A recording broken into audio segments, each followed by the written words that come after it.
Video 2 will look at theories behind the process of punishment, as well as some negatives or problems that we see associated with the use of punishment and alternatives we can use to make the process of modifying behaviors more effective. We'll start by looking at some theories behind punishment. Disruption theory is one of the earliest theories behind why operant conditioning, specifically when it comes to punishment, work. Disruption theory specifies that behaviors decrease, or punishment decreases behavior, because the variables or stimuli using to condition prevent that behavior from being able to be performed.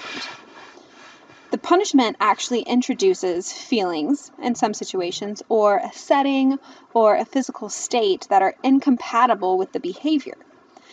The example I like to give here is embarrassing someone when they're laughing at you.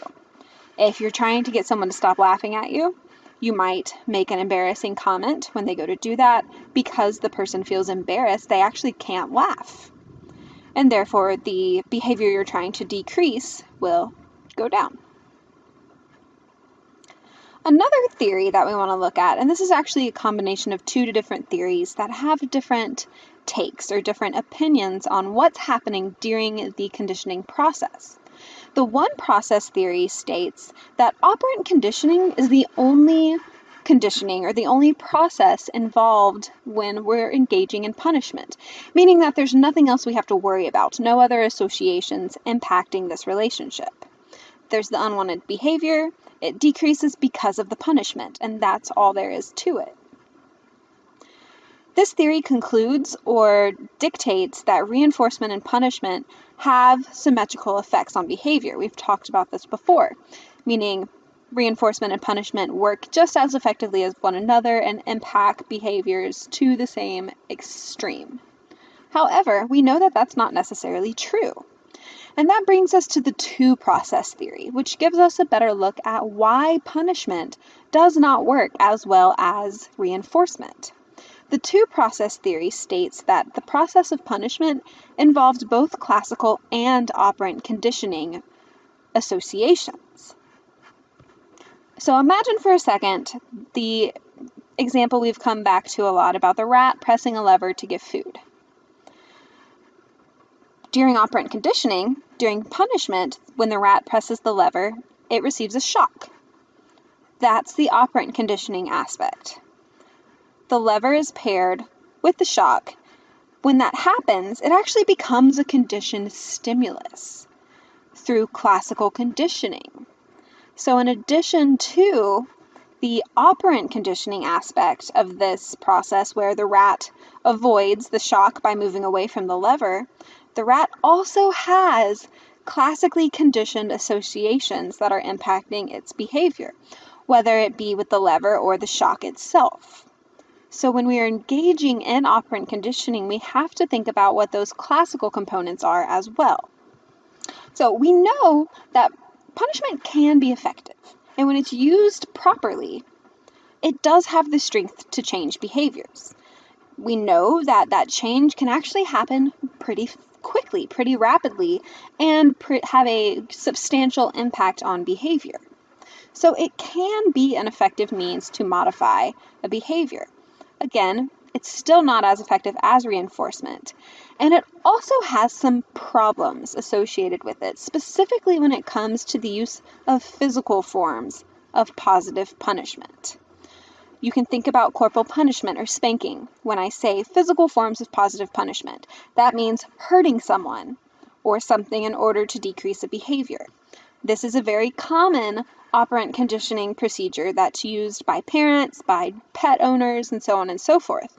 But unfortunately, we know that in addition to it not being as effective as other techniques, it does have problems associated with it. Physical positive punishment oftentimes causes the learner to try to escape future punishment. This can result in things like cheating, lying, making excuses, or avoiding the learning opportunity. A big one being oftentimes this type of punishment can contribute to the development of aggression or violent, aggressive behaviors in the learner. Because they're trying to gain control over the punisher, they can also end up displacing anger and acting aggressively towards others. Physical positive punishment can also lead to apathy, meaning the person being punished doesn't care, doesn't have an emotional response to the punishment anymore, which makes it less effective. Unfortunately, this type of conditioning often leads to abuse. So going above and beyond that line, we all know what the negative aspects of abuse are. And it can cause imitation of the punisher, especially in young children or later on in life when a person becomes a parent themselves, where the person who has been treated with physical positive punishment kind of uses that as their default, where they're going to rely heavily on that approach themselves, which can further the problems associated with this approach. So that brings me to alternatives. What can we do instead of using this type of operant conditioning? One option is to use something called response prevention, and this is where we stop the behavior from occurring by changing the environment. So rather than targeting the behavior itself, we introduce an environment where the behavior can't be performed. A great example, you're trying to condition your child to stop biting their nails. You make them wear gloves all the time. They can't bite their nails anymore. The behavior goes away. So that type of response prevention, while not necessarily something we can use in every situation when there's a behavior we're trying to decrease, can be extremely effective.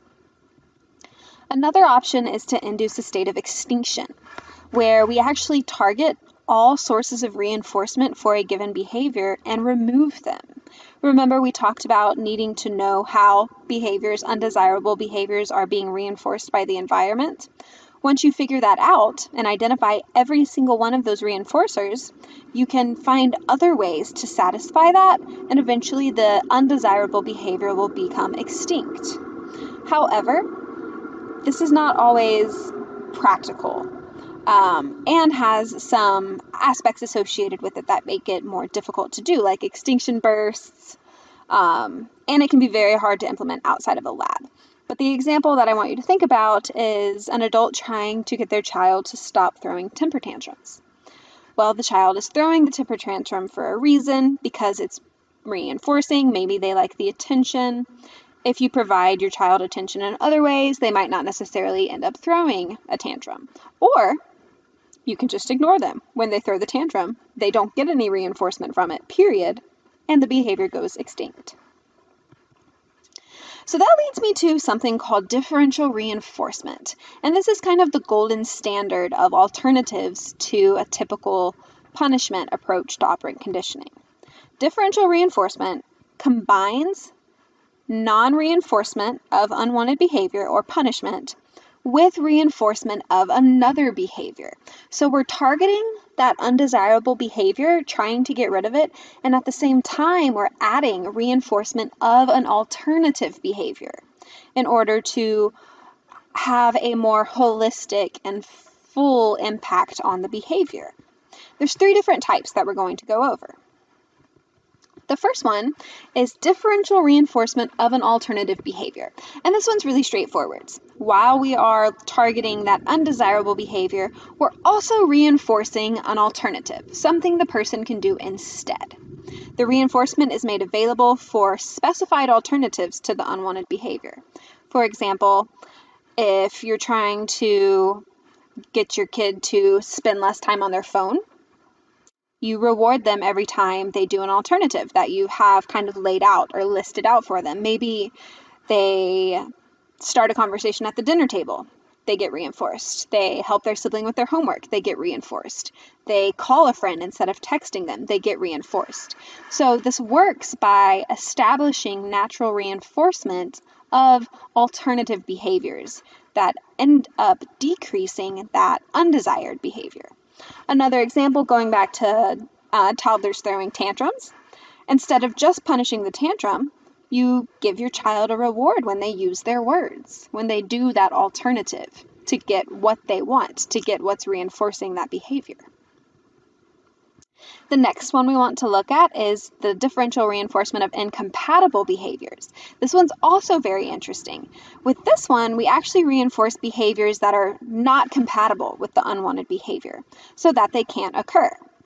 An example, you want to stop eating carbs. Okay, I'm going to reward myself when I fill up on vegetables and protein. I'm full, I can't eat anymore. I have reinforced that behavior of eating those fruits and vegetables and protein so that that process keeps happening. And because I'm full, I don't have any room to eat carbs. It works very well. And the last one is called differential reinforcement of low rate. And this one's really interesting. You might have had the thought while learning about all of these different approaches to behavioral modification that sometimes you don't want to get rid of a behavior completely, but rather just change how much of that behavior happens. A great example of this is, say you have somebody who has an eating disorder where they're working out too much.